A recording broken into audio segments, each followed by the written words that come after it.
Day 1, Seattle to San Juan, Puerto Rico. We were so excited to begin our cruise.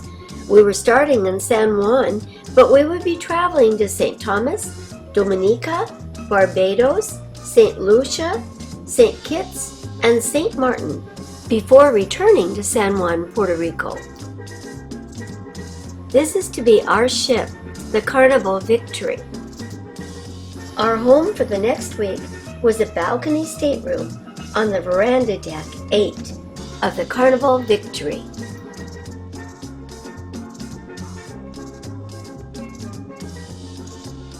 We weren't sure if this was considered an international flight, as our final destination was Puerto Rico, so we were at SeaTac 3 hours early. It's a good thing we were. Going through security proved to be a problem. Jim went through easily, but the guard questioned my passport. He took up his quizzing glass because the photo of me looked doctored to him. One side of my hair was too sharp against the background. He had to call his supervisor, and this took some time. The supervisor inspected the photo and told the guard that the eagle stamp was over the photo, so it was okay. I never even noticed the eagle stamp before, because you have to turn the passport so that the light catches it. I guess the supervisor was saying that because the stamp was over the photo, the passport authorities must have approved it. Thinking back on this, we could have been in lots of trouble. It was a Saturday night, and we didn't have any other options of making the cruise if we were delayed from this flight. I've had this passport for several years and made a number of trips out of the country with it, so I assumed the security guard was either new, extra vigilant, or bored because there were very few other passengers in the airport that night. Carnival puts out a lengthy newsletter each day, which lets you know everything that's happening on board. Flying into the San Juan harbor, we could see a different cruise ship. After a taxi ride to the ship, we were finally on board. Day 2, St. Thomas. We woke up to the beautiful capital city of St. Thomas, Charlotte-Amalie. We faced many yachts anchored in the harbor and gorgeous white buildings with red-tiled roofs on the hills. Once a colony of Denmark, St. Thomas is part of the U.S. Virgin Islands, along with St. John and St. Croix. The U.S. Virgin Islands separates the Atlantic from the Caribbean, 40 miles east of Puerto Rico. In 1917, the United States bought the Virgin Islands for $25 million to employ as an outpost guarding the Panama Canal. Virgin Islanders have all the rights and privileges of United States citizens. After a leisurely breakfast, we wandered out in the heat, walking through parts of Charlotte-Amalie towards the tram.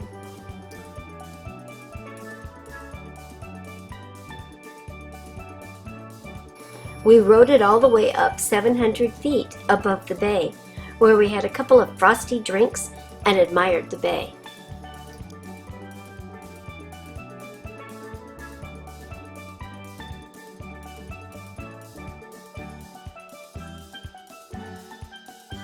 This is certainly a beautiful island.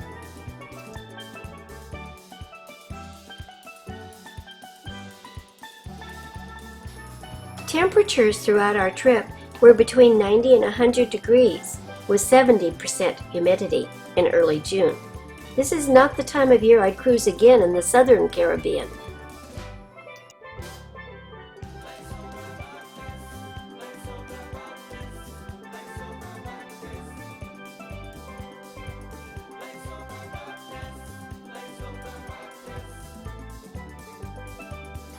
Bluebeard's castle is on the hill. It was just too far for us to walk on our first day when we were still getting acclimated. Back on our ship in the afternoon, we rested on our balcony. Room service is part of the cost of your ticket, so food and beverages are complimentary in your room. However, you do have to pay extra for soda pop and alcohol. Tipping is part of an initial payment when you enter the ship, so individual tipping is not necessary. We were playing with our camera in these photos.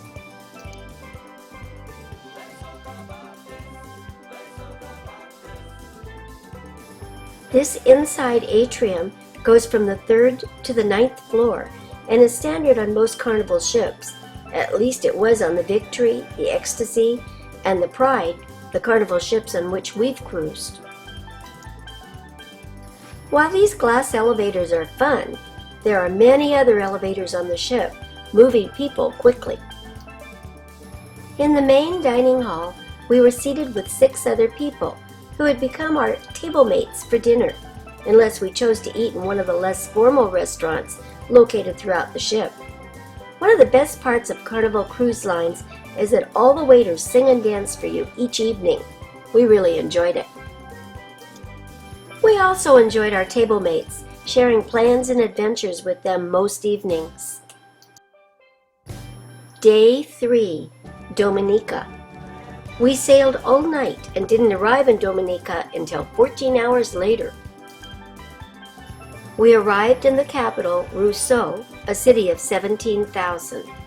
While it was covered in clouds, it was still warm. Here we're tying up to the dock.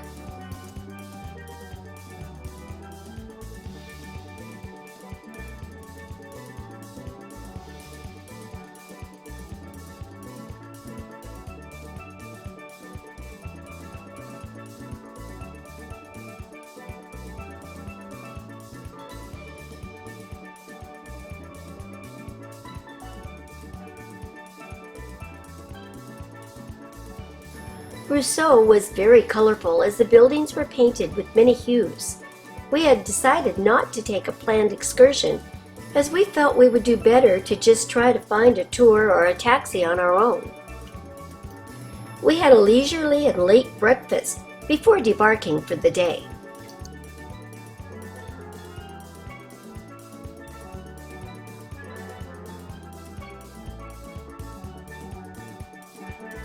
Because the cruise excursions are so expensive, we decided to look for a taxi driver for the day as I wanted to go to the Emerald Pool and Waterfall. This was no problem at all as there were many taxi tour drivers vying for our business. It was a long, windy ride south along the 29-mile island and then inland. The island is 15 miles wide. Along the way, our driver pointed out plants, businesses, villages, schools, and gave us much island information. We stopped at Mr. Nice, who was giving a very funny demonstration of local fruits, offering samples to all. There are 365 rivers on the island and many waterfalls. All fruits grow on Dominica except apples and pears. The banana plantation used to be the #1 industry, but it's now tourism. There are 71,000 people on the entire island. About 3,000 of them are Carib Indians. Each village has their own primary school, since the parents there refuse to let their kids leave the village to attend school. Education is compulsory through high school. Young people have to be at least 18 to get a driver's license or to drink alcohol. But our guide told us that many start drinking at ages 13 to 14. The coconut factory we passed actually is a Palmolive soap factory. There is never any flooding on the island, although Dominica is plagued with hurricanes. Homes are built on columns or stilts, but our guide said that this isn't for hurricanes, as the homes are built sturdy. It is to use the space below for a garage or to rent it out for another family. Our driver told us that cruise season is October through April, 6 months only.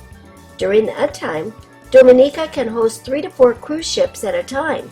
However, since it's June now, only one cruise ship, ours, comes once a week on Tuesdays, and one other comes only once every other week.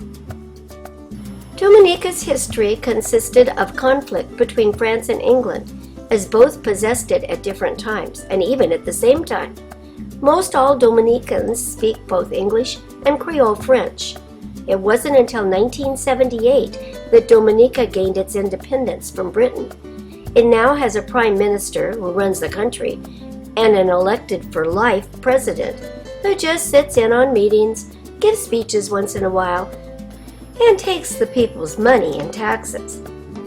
Our guide said that there are no tourist resorts on the island, as the people are happy to have visitors stay only 6 to 8 hours and then leave.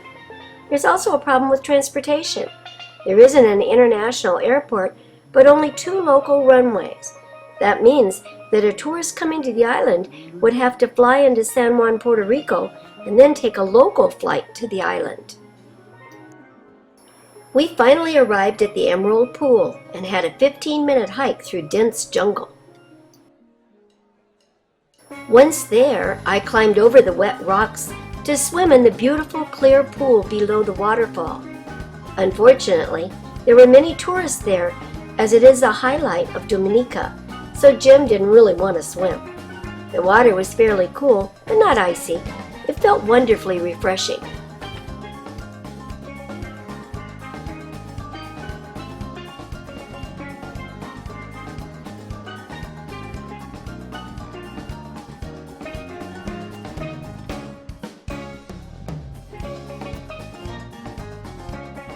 The roads are narrow and there are no lanes.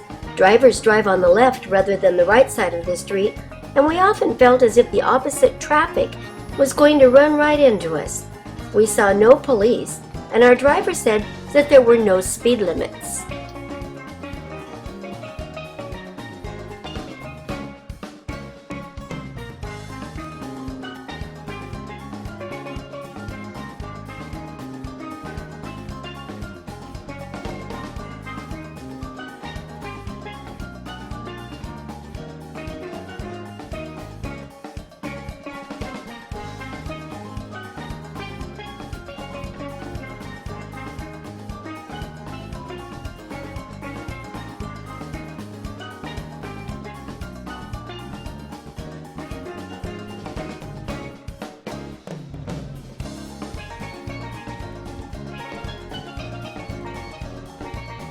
Dinner this night included shrimp, lobster, and prime rib.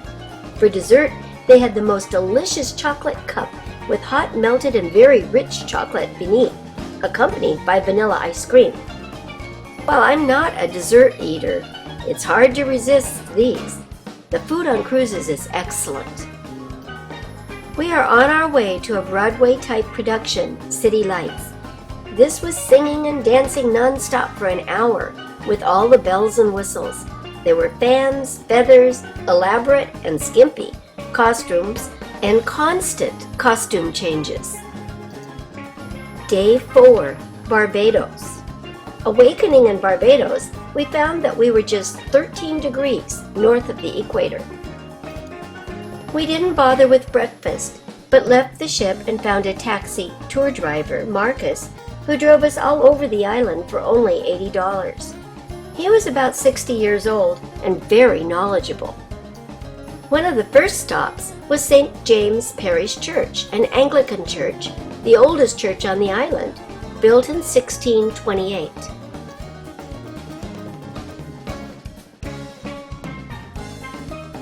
There was a chandelier inside that had bulbs inside tulip shapes, which were hung from long light strands up above. Every few seconds, the entire color of the tulips changed from dark gold to light gold to blue to green.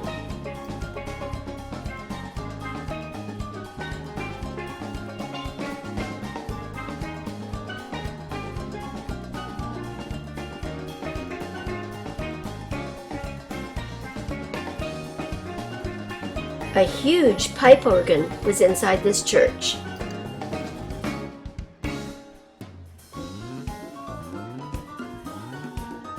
The church bell outside was also interesting. It was cast in England in 1696.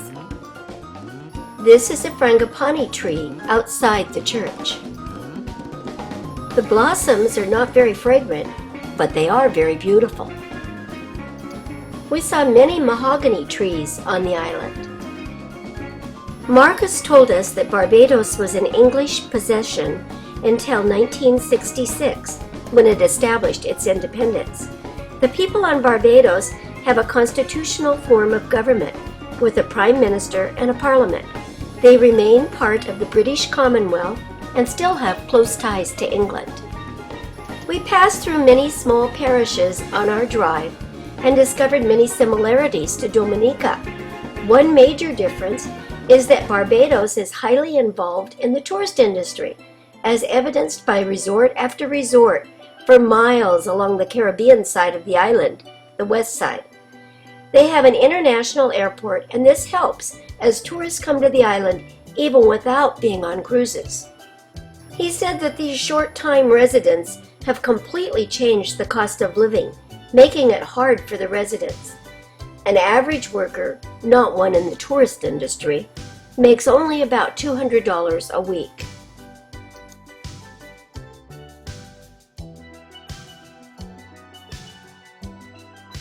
We stopped to look at the sugar cane in the fields when we arrived in the northern part of the island. Marcus showed us how it was cut and told us that each plant can grow 3 crops before the field must be tilled again. Vegetable crops are rotated with sugarcane. For the past 3 to 4 centuries, sugarcane plantations were the major industry on Barbados, and even today it's the second industry, with all their crop going to England. We also looked at a plant called pigeon pea. Marcos said that it is a traditional Barbados food and is always served at Christmas. We stopped to admire mahogany trees. There is a mahogany carving industry on the island that produces beautiful work. One grove of mahogany trees was located just above the east side of the island on the Atlantic side. This windmill was used for grinding sugar cane to be used in making rum. It is out of service now, but still operates occasionally for tourists.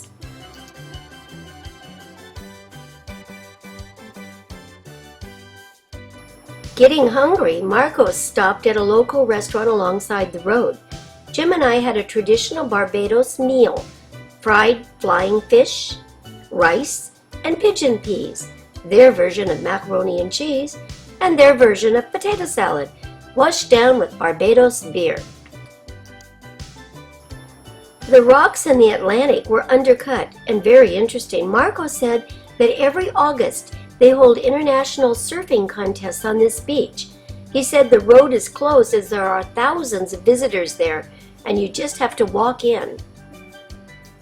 Marcos said that the current was swift and swimming was discouraged here. There were some caves out in the ocean that the current would pull you into and you'd not be able to escape. It didn't seem to discourage these swimmers, however.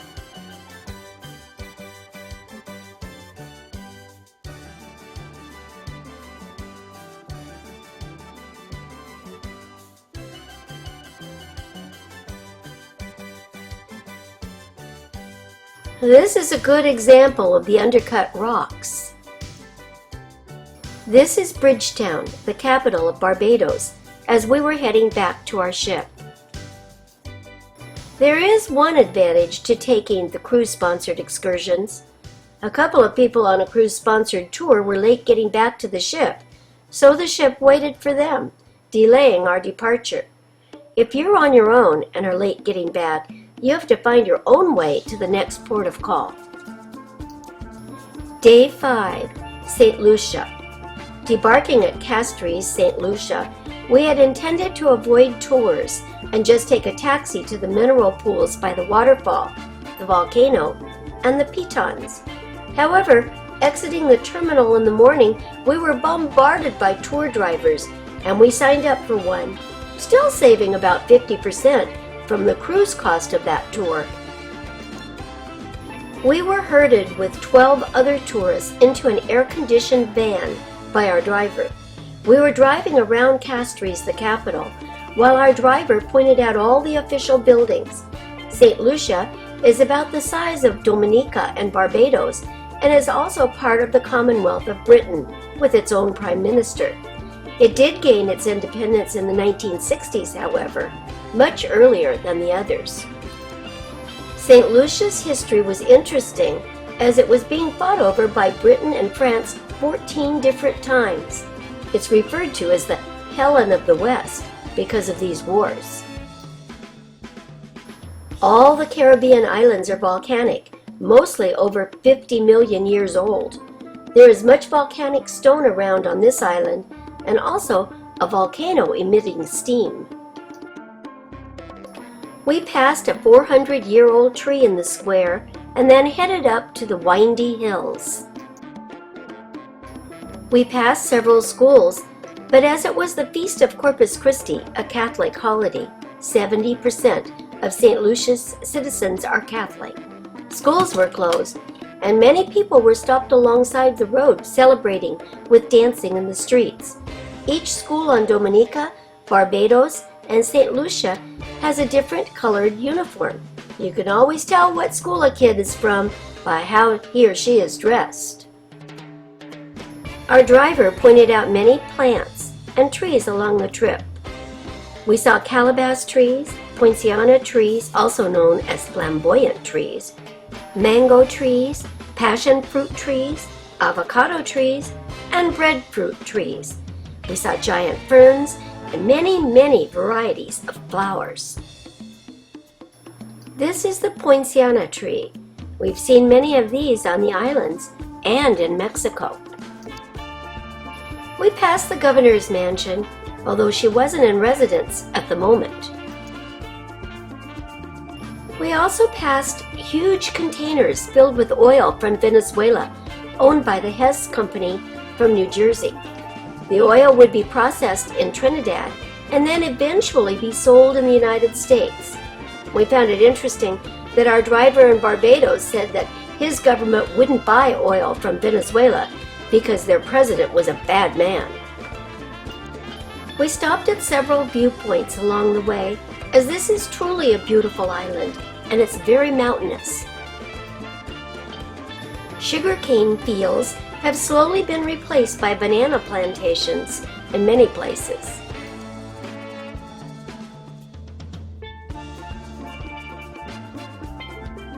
We stopped and admired some with their blue plastic bags tied around the bananas. This was to keep the bugs from getting to them.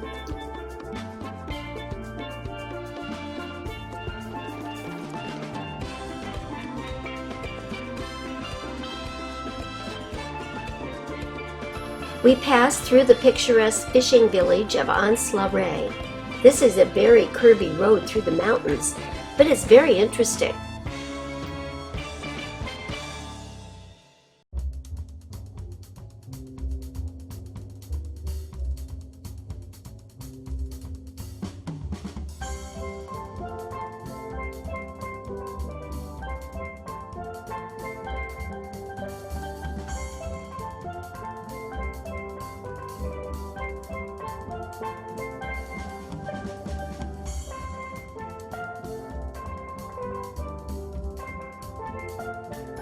We saw people washing their clothes in the river. We were told that there were numerous rivers on St. Lucia.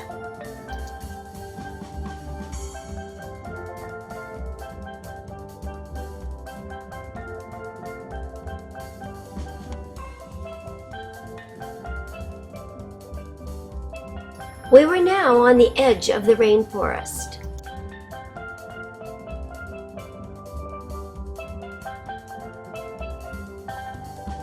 At one point, a man along the side of the road held a boa constrictor, Andrew, and offered to let you hold it for a fee. Apparently, these islands used to have many snakes and iguanas until the mongoose was brought in so that they could kill the rats in the sugarcane fields.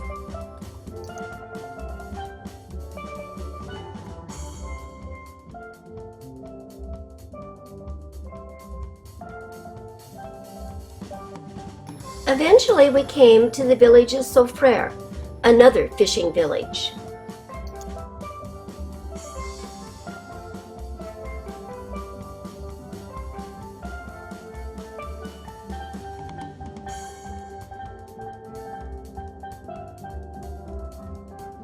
This is a primary school in Soufrière.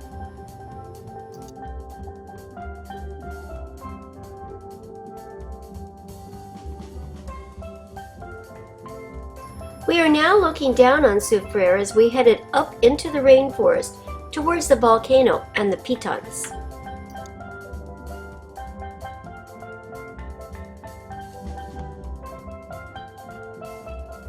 This is a variety of the locally grown fruits and vegetables for sale at a roadside stand.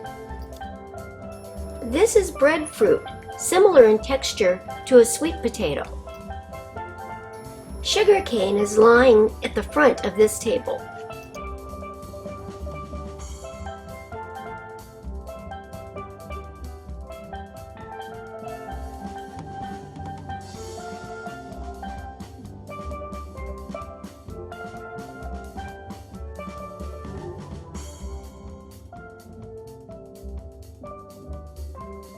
This was our first view of the magnificent pitons, lava domes that rose straight up and tall, over 2,500 feet, straight above the ocean.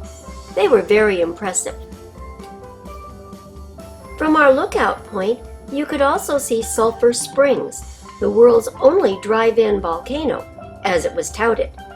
While dormant, it still emitted steam in the caldera, and you could drive right up to it, as you can in Yellowstone. We stopped for photos and to visit the Volcano Museum.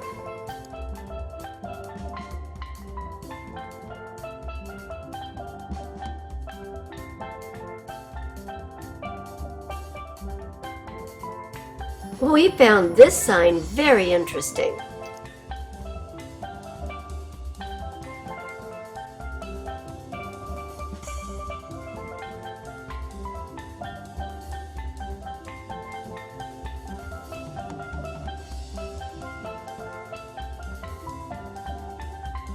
Here we were treated to a violent rainstorm, which only lasted a few minutes.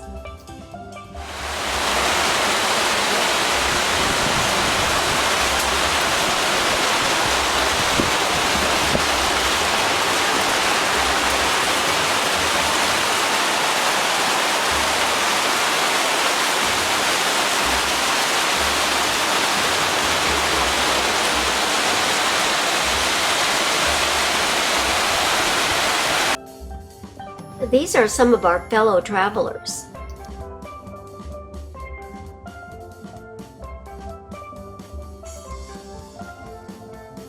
This is just outside Sulphur Springs, where tourists visit. Wouldn't you know it, no matter where tourists go, local shops flourish. Finally, we're at Sulphur Springs.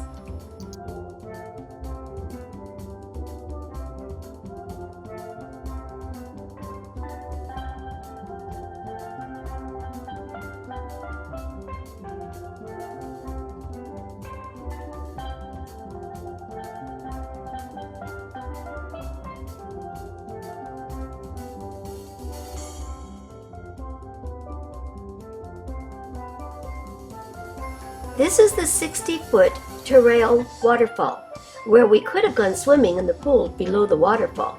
However, there were very many people there, and we left our swimsuits in the van. The flowers growing near the waterfall were brilliant and interesting. We had a great time taking photos.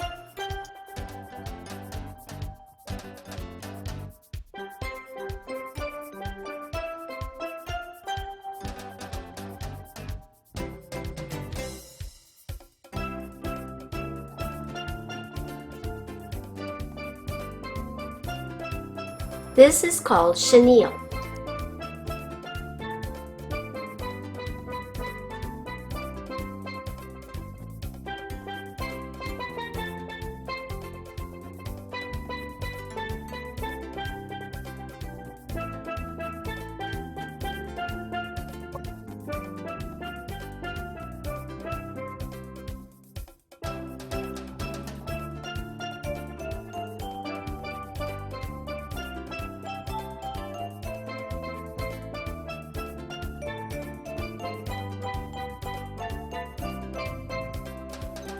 These are lobster claws, although the smaller ones are called crab claws.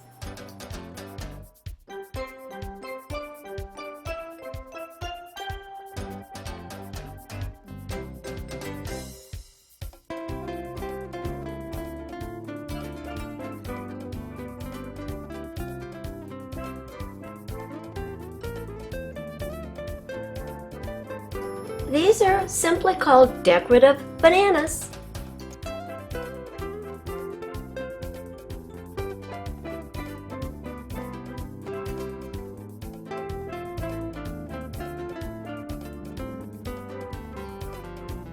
Looking back on the falls, I'm glad we didn't change and go into the pool with all those people there. We passed the mineral pools, but our driver didn't stop. Looking at the crowds on the narrow, steep steps down, I didn't feel any sadness that we didn't stop there to soak. We stopped for views again, and we bought some banana ketchup after tasting it. It really is quite good and surprisingly tasty. We also bought a couple of bottles of local rum. We stopped again for views of Marigot Bay, a beautiful yacht haven just outside Castries.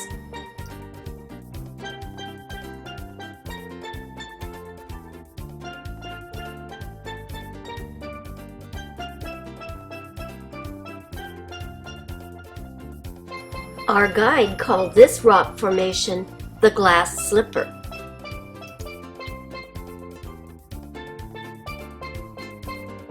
These interesting plants were just outside the dock by our ship.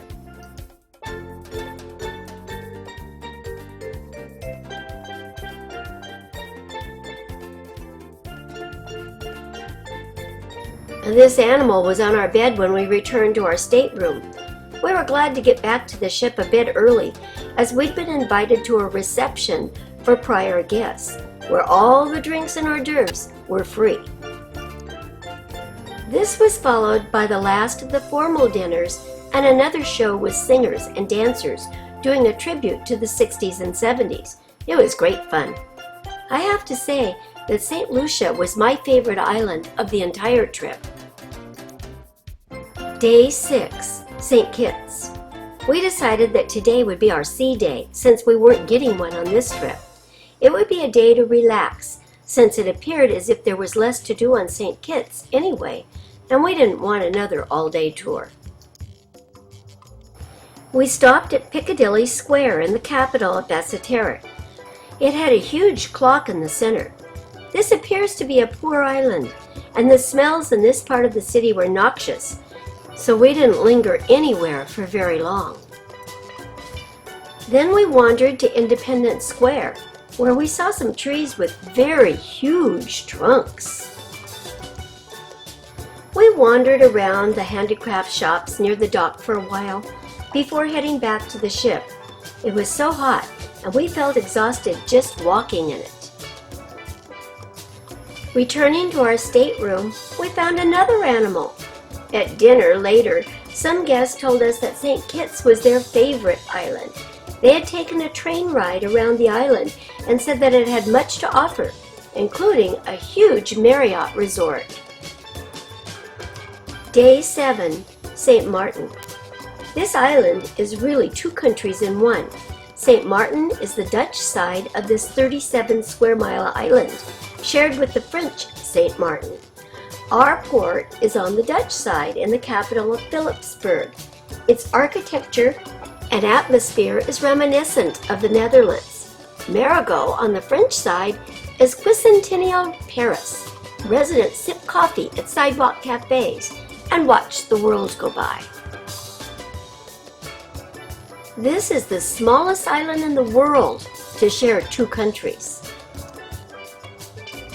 Archaeologists have found traces of human settlements on the island dating back to 4000 BC.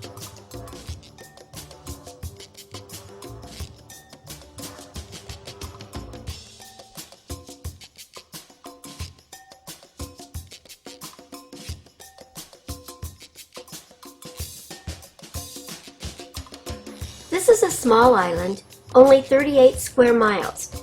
Beach chairs, for rent, line the white sand beach in Philipsburg. The turquoise water is crystal clear, and we could easily see large fish at the end of the water taxi dock.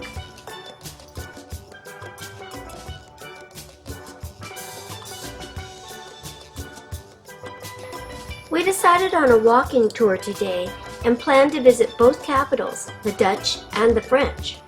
However, after walking for a couple of hours, we were exhausted from the heat yet again.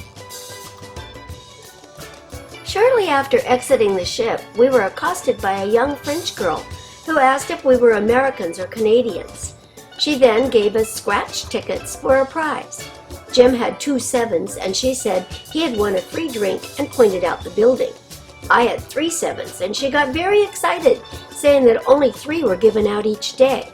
I had either won $500 in shopping in St. Martin's, a video camera, or a 1-week stay in the resort in any one of several cities in the Caribbean.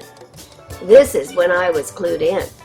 It was like timeshare scams, where you were forced to listen to the sales pitch before you found out what you won, and even then, you weren't likely to get it. I was adamantly opposed to listening, which is when the French girl told us how she would earn $200 just for bringing in the winner. Wrong. I am cold-hearted. No way was I falling for a lengthy sales pitch when I was on vacation. I'd been searching here for some t-shirts for my grandsons. The historical landmark in Phillipsburg is the courthouse, built in 1793, destroyed several times in hurricanes, but always restored to full glory. Speaking of hurricanes, while on Dominica and Barbados, we were told that they mostly always avoided hurricanes, probably because they started further out in the Atlantic and the prevailing winds took them further north. Many of those on our ship spent their days on the islands, lying on the beautiful beaches, swimming or snorkeling. Due to my fair skin, this is something I just cannot do comfortably, so I was forced to shop. I had to at least try the water, which was very warm and clear. I'd hoped to travel to the French side of the island, but we were discouraged by the amount that the taxi drivers wanted for only 2 of us to go just 7 miles, and the heat, which made us anxious to rest in our air-conditioned ship.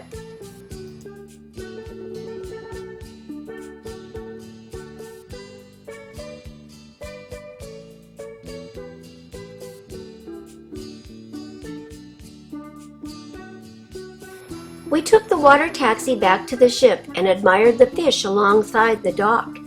Even though we didn't go to the other side of the island, Jim thinks that St. Martin is his favorite island.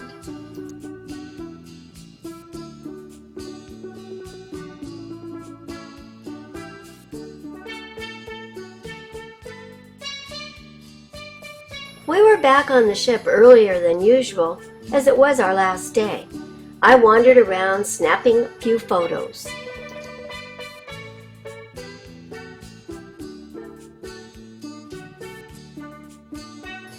While movies were often shown on this big screen on deck, they were now showing clips from this voyage. I think this is supposed to be a ray. Since this is our last night aboard ship, our luggage must be tagged and in the hallways before 11 p.m. tonight. While tired, we arrived in the theater at 10 p.m., and they were doing bingo, so we joined in. Afterwards, they did a raffle for a free cruise when the hall was full. The MC kept calling out numbers until Jim and I were the only ones left. And then Jim sat down. I was the only one left. I won a free cruise for 2 for up to 7 days anywhere that Carnival goes within the next 12 months. Yay! How exciting! Now I did not want to go to bed. Day 8, San Juan, Puerto Rico. After checking into the Sheraton in Old Town, just across the street from the cruise ship piers, we left our luggage and began touring the city. We first went to a tourist information agency where we asked about the interesting structure in the harbor right next to the cruise ships. The tour director there told us that she didn't know what it was. Their agency had asked the port people. They said they didn't know what it was or why it was there, only that it was decorative. This is the Fort El Morro and Old San Juan. This is El Coqui, a frog of the Puerto Rican rainforest. I purchased this book about El Coqui for my students at school. There's a coqui in my shoe by Marissa de Jesus Paocelli. An artist's view of Old San Juan. Originally, the city of San Juan was called Puerto Rico, meaning rich port, and the entire island was called San Juan.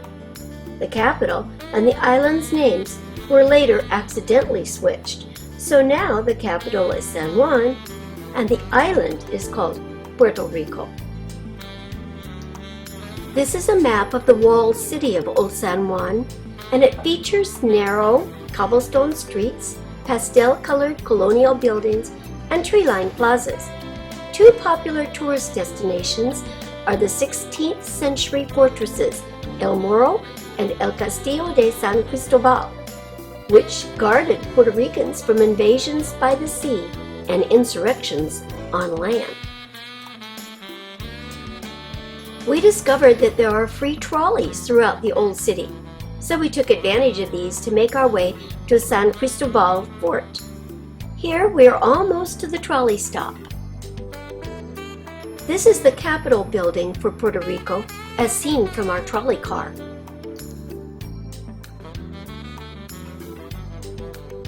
Our first stop today was Castillo de San Cristobal, the secondary defense fort of Puerto Rico. It rises nearly 150 feet above sea level on the northeast edge of Old San Juan, about a mile from El Morro. It is the largest of San Juan's forts. Unlike El Morro, whose main job was to prevent enemy ships from entering the harbor, San Cristobal protected the land approaches to San Juan from the east. El Cristobal is a spectacular example of the defense-in-depth principle. This simply means that each part of a fort is supported by one or more other parts.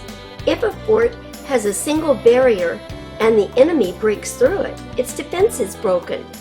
But if a fort has several barriers, each higher and stronger than the one in front of it, and the enemy captures one of them, the attacker can still be driven out by fire from the barriers behind it.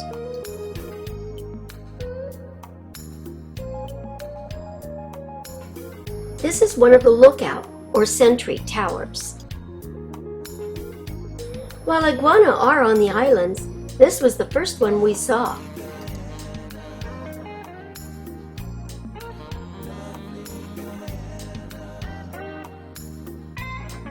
This doorway opens into a long tunnel that leads to Castillo de San Cristobal's main plaza. This tunnel is the longest of 6 hidden passages in the fortress. Tunnels were an important part of fortifications like this. They protected soldiers from enemy fire and enabled commanders to move large numbers of troops to new positions, unseen by the enemy.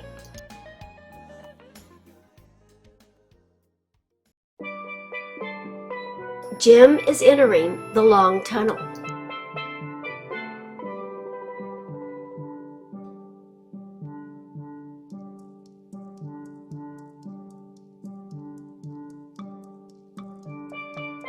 About halfway along the wall of the dungeon, this ship appears on the wall.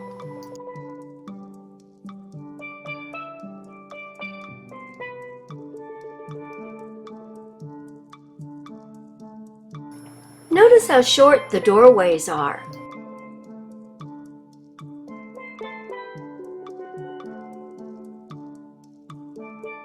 This is a carrier for moving a cannon. These are some of the implements to be used for firing the cannons. Here is the heart of Castillo San Cristobal, its main plaza or Plaza de Armas. Completed by 1797, it looked then much as it does now. This Plaza de Armas witnessed the daily events of military life in a Spanish fortress for more than a century. Here on the main plaza floor, troops drilled, were inspected, and assembled for formal events. The vaulted rooms around the plaza, called casamates, housed officers' quarters, barracks, storage areas, the kitchen, and the latrine. During San Cristobal's heyday, this plaza would have been a very busy place. In the 50 years after Columbus discovered the island of Puerto Rico in 1493, Spain built a vast and lucrative New World empire that helped it become the leading European power of the day. The conquests of Mexico and Peru provided the Spanish treasury with dependable sources of great wealth in precious gems, gold, and silver. To assure safe delivery of these riches, Spain sent 2 armed convoys to the New World each year, entering the eastern Caribbean Sea near Puerto Rico. The number of troops in the garrison was usually small, so a militia was built from the island. Every male between the ages of 15 and 60 was expected to belong. This drawing shows the building of the forts and the wall. San Juan soldiers and settlers grew food on small plots inside the Great Walls. Platanos, a banana from Africa, and such West Indian crops as sweet potatoes, pumpkin, and yucca supplemented regular military rations.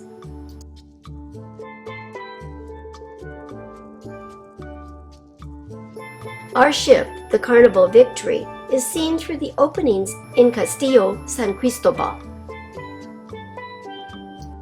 We are looking towards El Morro from Castillo San Cristobal. It is about a mile away.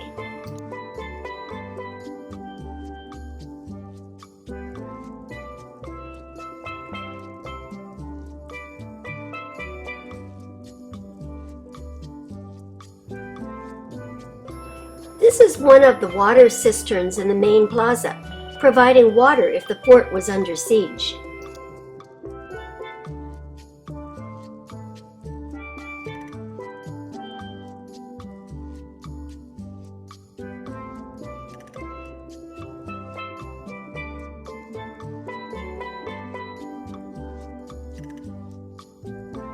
These are replicas of the soldiers' barracks.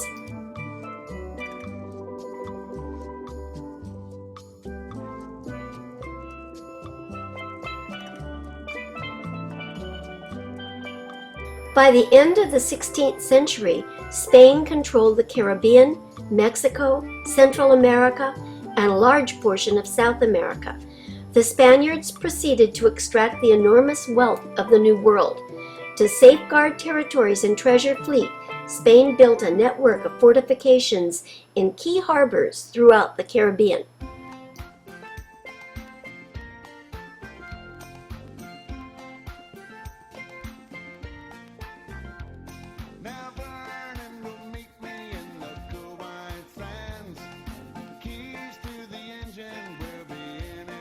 These are interesting birds. Their tail feathers are perpendicular to their bodies.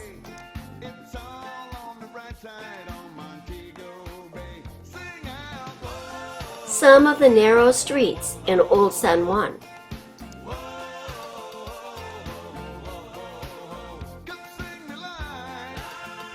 Old San Juan is a walled city with high walls to protect the residents from invaders. People are flying kites on the lawn below El Morro. This Royal Caribbean ship, the Enchantress of the Seas, is docked next to the Carnival Victory. We wandered the streets of Old San Juan for a while before dinner.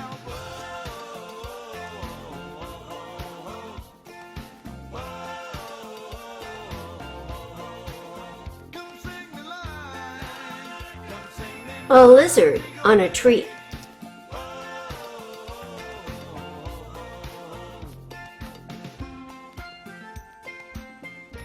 For centuries, Spanish dignitaries entered San Juan through this gate. From here they proceeded up the street to the San Juan Cathedral to thank God for a safe voyage.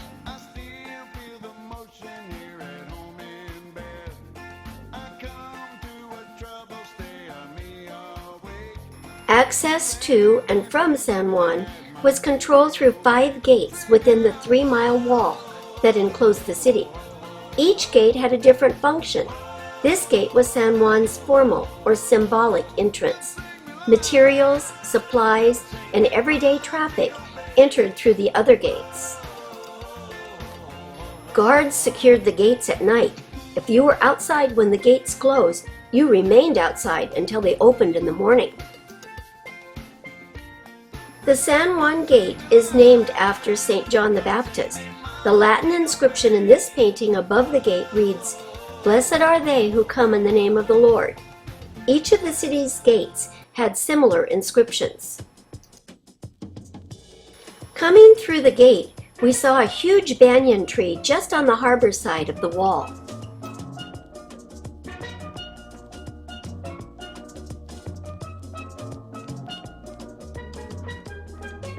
This promenade was built outside the wall that protects the city.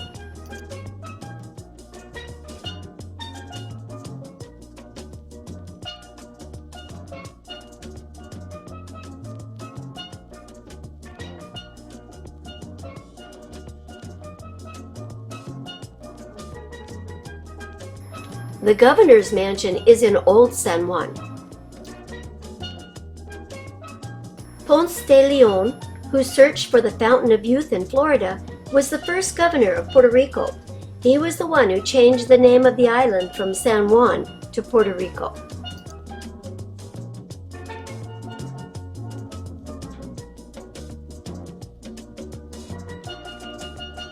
A busy harbor. A free concert on the promenade was about to occur on this Sunday afternoon.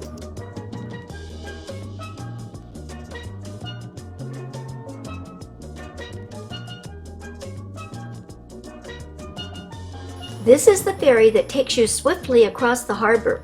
We decided to ride it the next day. Señor Frogs is everywhere in Latin America.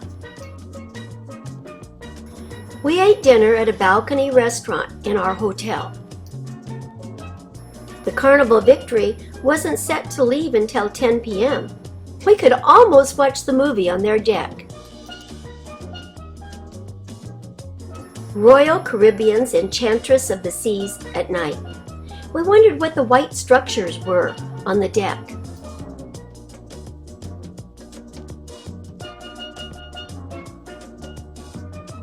Another restaurant was just below us at the Sheraton.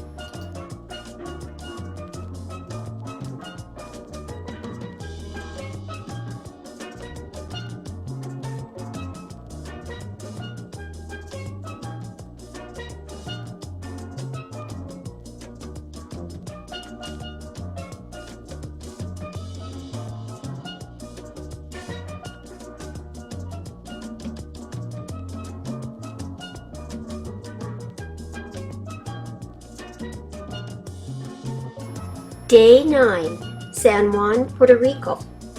San Juan was a planned town, like other colonial Spanish cities in the Americas. It was laid out in a right-angled grid of 6 streets running east to west and 7 from north to south, organized around open squares or plazas.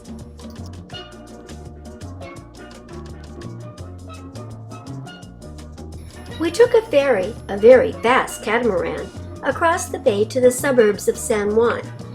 Then we took a minibus to the Bacardi factory for a tour. It was interesting learning about the family that first produced this rum and learning about the process. We were also given 2 free rum drinks each.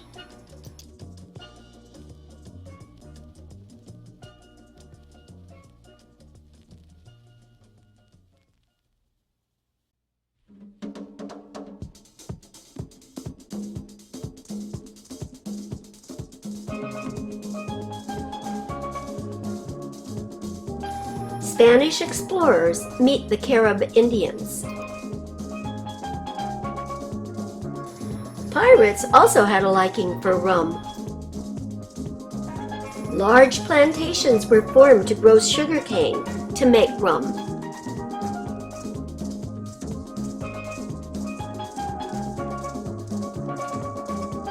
Returning by ferry and bus to Old Town, we hopped on one of the free trolleys to El Morro Fort at the entrance to the harbor.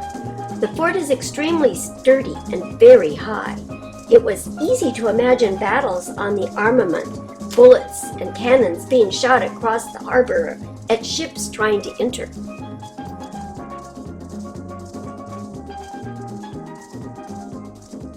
Another view of that strange structure on the dock where the Royal Caribbean ship was docked last night. Views from the trolley ride to El Morro.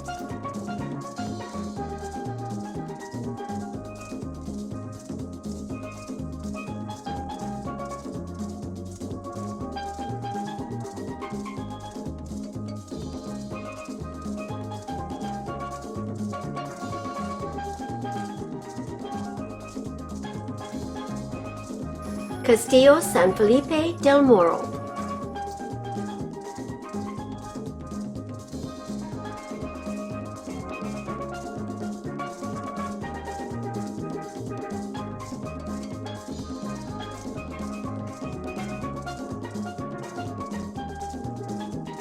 El Cañuelo. This is a small structure on the end of Isla de Cabras across the channel in El Morro's sister port, San Juan de la Cruz. Spain built San Juan de la Cruz so that its artillery would create a crossfire with the cannon of El Morro, thus preventing enemy ships from slipping past.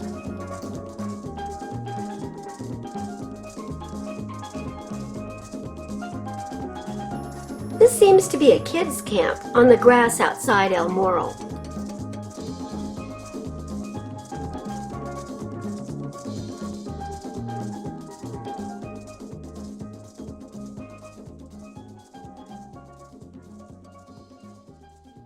Again today, they are flying kites on the lawn in front of El Morro.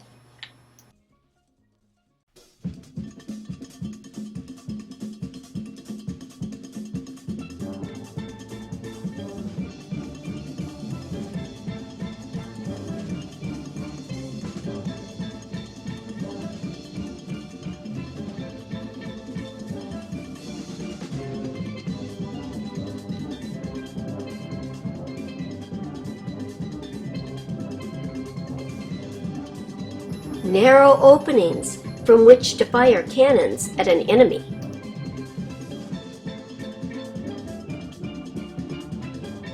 Artillerymen drill at their cannon here on the Santa Barbara Battery in the late 1700s.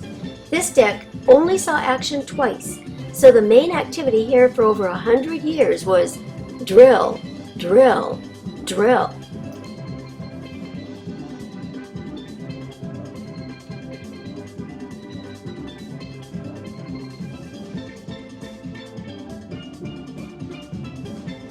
Loophole. Armed with a musket, a sentry stood guard at this post. In the event of an attack, the sentry would scurry down the narrow tunnel to a concealed firing position. Here he could fire his musket and reload under cover.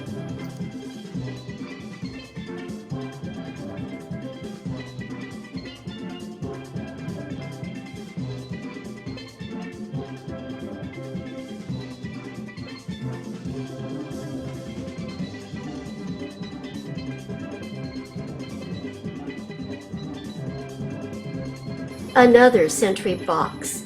These were strategically located throughout the fortifications and the city walls.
On the left is a sentry box from the 18th century. On the top right are horizontal openings that served as U.S. Army observation posts in the 20th century.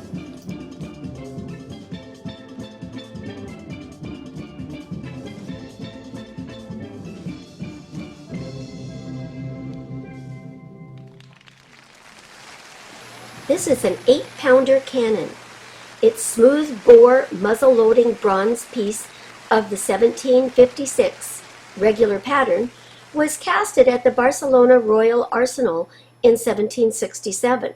It has an approximate weight of 1,400 French pounds and could fire its 8-pound shot to a maximum effective range of 800 meters. How to fire a cannon. First, move the cannon 1 yard from the wall. Second, clean the bore with the wet sponge. Third, insert the cartridge into the bore and ram it into the chamber with the rammer. Fourth, insert the priming wire into the vent and break open the powder bag. Fifth, move the cannon to the cannon port. Sixth, aim the gun by using hand spikes and elevation wedges. Seventh, remove the priming wire and replace it with a fuse. Eighth, touch the fuse off with the linstocks match.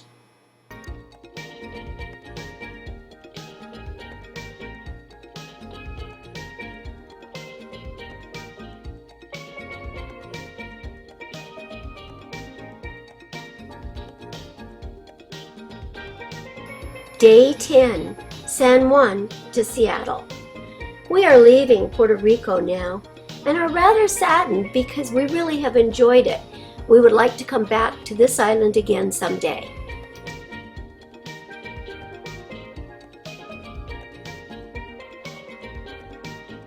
Jim entertained a little girl in front of us by teasing her on the back of her seat with his hands. Or maybe the little girl was the one that was doing the teasing. We arrived back in Seattle about midnight and then had the long drive home. However, now we get to look forward to planning another cruise, this one for free.